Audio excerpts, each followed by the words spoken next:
Good morning to all the beautiful people out there. So मेरी आज की topic of discussion होगी heart attack, जिसमें बोलते हैं मायोकार्डियल इन्फेक्शन। वो ना 3 टाइप्स के होते हैं, S T elevated, non S T elevated या अनस्टेबल। बट मैं आपको जो कॉमनली होता है एस टी एलिवेटेड, मैं उसके बारे में बताऊँगी।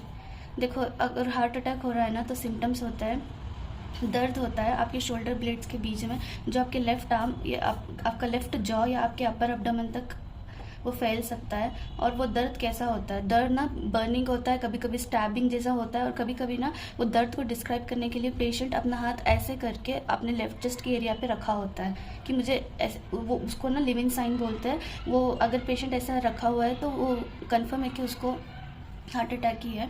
ठीक है, तो अब ये दर्द ना रेस्ट में भी होता है, ऐसे नहीं कि काम कर रहा है तभी, और रेस्ट में भी होता है। डिजीनेस, चक्कर आते हैं, थकान होती है, इंसान अपने आप को कोल्ड फील करता है, मतलब ठंडा ठंडा, पर स्वेटिंग बहुत ज़्यादा होती रहती है। नेक और आर्म में डिस्कम्फर्ट होता है, सुकून नहीं रहता, बेचैनी होती है, हार्ट ज़ोर ज़ोर से ऐसे लगता है कि ज़ोर ज़ोर से पंप कर रहा है, इसको पैल्पिटेशंस कहते हैं। सांस लेने में तकलीफ होती है, शॉर्टनेस ऑफ ब्रेथ जिसे बोलते हैं, और नाजिया वॉमिटिंग। ये तो bread and butter of all diseases से, कोई भी डिसीज़ हो तो नाजिया वॉमिटिंग तो होनी ही है।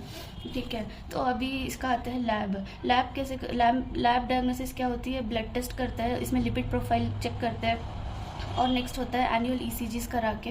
और अगर कोई भी मोर देन 35 ईयर्स है तो उसको 3 मंथ्स वंस लिपिड प्रोफाइल और एनुअल 1 ईसीजीज करानी चाहिए, just for prevention of heart attacks. और अगर किसी को हो गया, ये सिम्टम्स अब दिख रहे हैं और वो बहुत थक गया है, डिजीनेस, ऐसे बैठ गया है चक्कर आके, तो आपको कैसे पता चलेगा कि आपको कैसे पता चलेगा कि उसका हार्ट अटैक है। तो ये सिम्टम्स अब चेक करो। फिर ना मैनेजमेंट, घर पे आप क्या कर सकते हो, घर पे क्या कर सकते हो, यही इंपॉर्टेंट होता है in most of the cases to save the patient.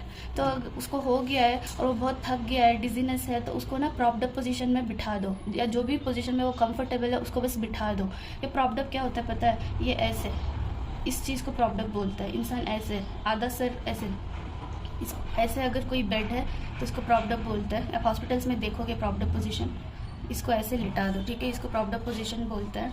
उसके बाद उसके वाइटल्स, जैसे हाइपरटेंशन है तो बीपी चेक करो, फिर उसका ऑक्सीजन लेवल SpO2 चेक करो, फिर उसका क्या है वो ग्लूकोज। ये कभी कभी ना ये सिम्टम्स ना मिमिक करते हैं हाइपोग्लाइसीमिया को, जब उसका ब्लड ग्लूकोज बहुत ज़्यादा डाउन हो जाता है तो आप लोग उसका ब्लड ग्लूकोज फ़ौरन चेक करो, उसकी बीपी चेक करो, उसका पल्स चेक करो, और उसका SpO2 चेक करो। ठीक है, तो और ये इन चीज़ों में द गोल्डन ड्रग जो बहुत सारे केसेस में बचा लेता है वो होता है एस्पिरिन या टिकाग्रेरॉल।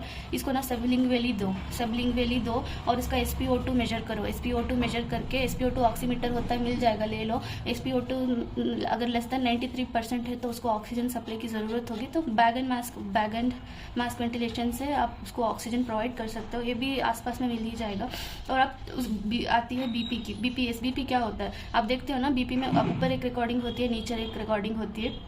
ऊपर की जो रिकॉर्डिंग होती है ना उसको SBP बोलते हैं, नीचे की जो रिकॉर्डिंग होता है DBP बोलते हैं। इसको SBP मतलब सिस्टोलिक ब्लड प्रेशर। अगर इसका ऊपर का BP, जो आप लोग बोलते हो ऊपर का नीचे का BP, ठीक है, ऊपर का BP अगर greater than 90 mm of Hg है तो तुम नाइट्रोग्लिसरीन सबलिंगुअली, ये भी सबलिंगुअली मतलब अपने टंग के नीचे रखना, ये दे सकते हो। ये तुम 3 बार दे सकते हो in the duration of 15 minutes. ठीक है, इससे क्या होगा ना, ये जो हार्ट का ब्लड फ्लो होता है ना वो इंक्रीज होगा, तो हार्ट पे प्रेशर थोड़ा कम होगा। अगर ये काम नहीं कर रहा, 15 मिनट्स आपने ट्राई कर लिया, 3 बार दे लिया, तो आप नेक्स्ट जाओगे मॉर्फिन के लिए, मॉर्फिन ट्राई कर सकते हो।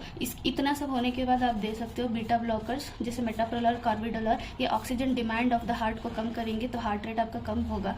तो इसके बाद काम होता है हॉस्पिटल ले जाने का। ठीक है, हॉस्पिटल ले जाने में भी तुरंत और फास्टनेस होना चाहिए, स्टेडीनेस फास्टनेस